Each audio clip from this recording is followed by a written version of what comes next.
Selamat pagi semuanya.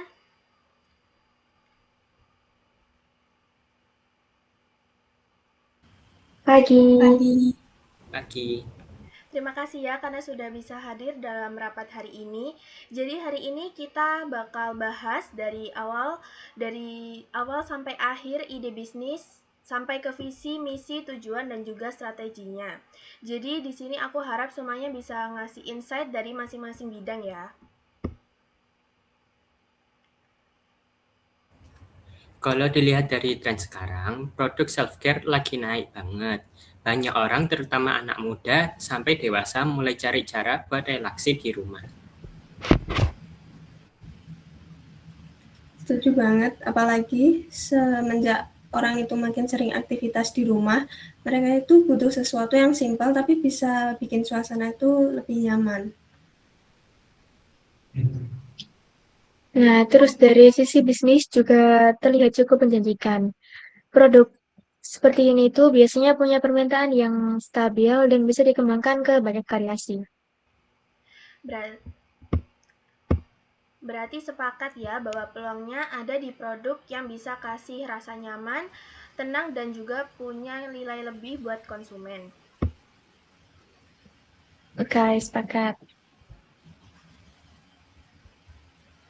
Kalau gitu, aku ada ide kalau gimana kita buat kayak lilin aromaterapi tapi pakai sentuhan rempah khas Indonesia, jadi tetap ada ciri khasnya. Kalau dari produksi sih memungkinkan, bahan-bahannya juga cukup mudah untuk dicari dan prosesnya nggak terlalu rumit kok. Terus selanjutnya dari hitungan awal, biayanya juga masih bisa dikontrol. Jadi bisa tetap dijual dengan harga yang terjangkau dan bisa dijangkau masyarakat luas. Dan dari sisi marketing, ini menarik banget, bisa dikaitkan sama self-care, dekorasi, bahkan gift juga. Oke, kalau gitu kita sepakat ya bahwa produk utama kita adalah lilin aromaterapi.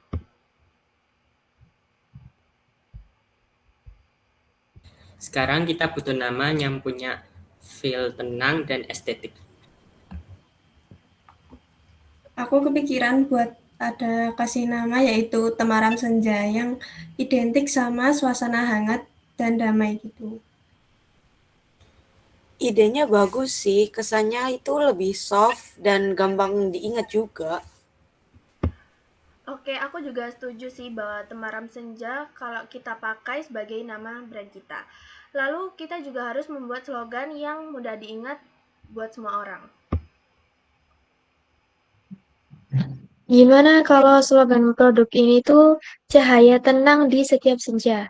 Slogan ini menggambarkan bahwa produk lilin yang dihasilkan ini mampu menghadirkan ketenangan, kenyamanan, dan suasana damai, terutama di momen istirahat atau refleksi seperti saat senja. Lalu untuk tempat untuk membuat produksinya itu sebaiknya di mana ya?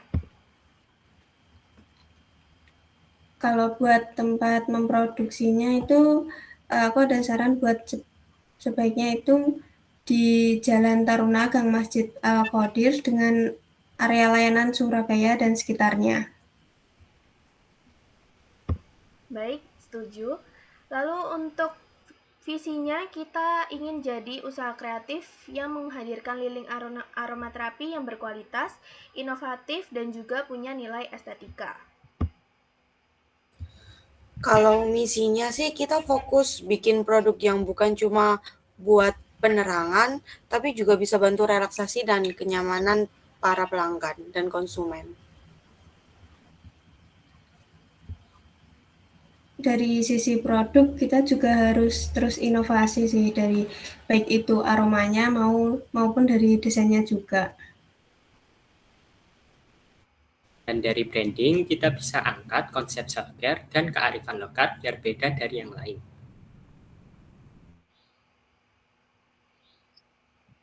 Kalau tujuan utamanya jelas, usaha kita harus bisa berjalan secara berkelanjutan dengan biaya yang harusnya efisien. Kita juga harus bisa memperluas pasar dan bikin pelanggan puas. Dari operasional, kita juga harus produksi dengan tetap konsisten dan efektif. Dan tentunya kita juga harus terus inovasi supaya produk kita tuh nggak ketinggalan dengan tren yang terus ada yang terbaru gitu. Oke, untuk strategi yang lebih besar, kita juga akan fokus ke pengembangan produk dalam satu lini. Jadi misinya lilin, misalnya itu lilin hias dan gift set. Kita juga bisa pakai konsep ramah lingkungan. Di level bisnis, kita pakai strategi diferensiasi keunikan kita ada di aroma, rempah Indonesia, dan desain yang estetik.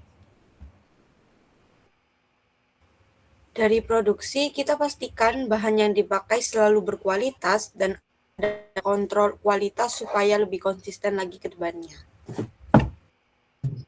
Dari keuangan juga, pastinya harus banget dijaga, biar biayanya itu dapat ditekan, tapi harganya bisa tetap bersaing dengan pasar luas.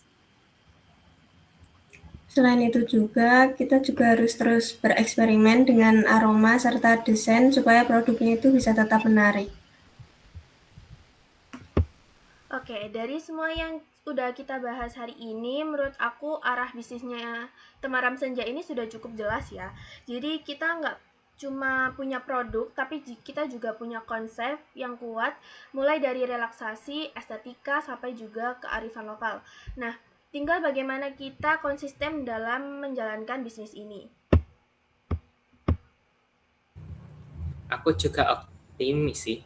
Dari sisi pasar, peluangnya masih luas banget. Selama kita bisa membangun branding yang kuat dan konsisten di media sosial, produk kita punya potensi untuk dikenal lebih luas, bahkan bisa jadi identitas tersendiri.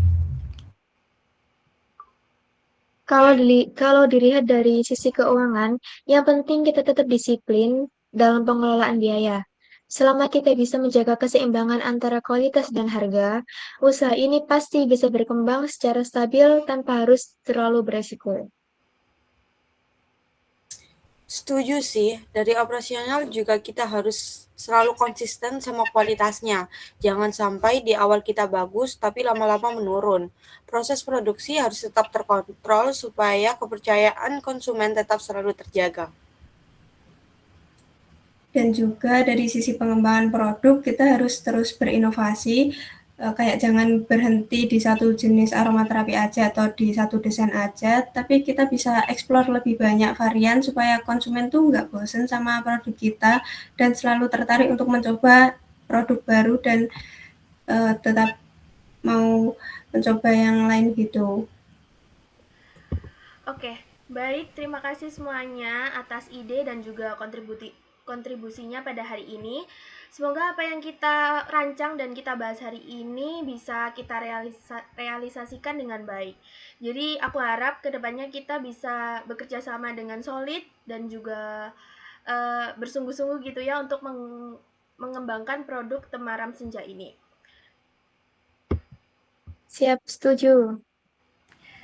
Oke, setuju.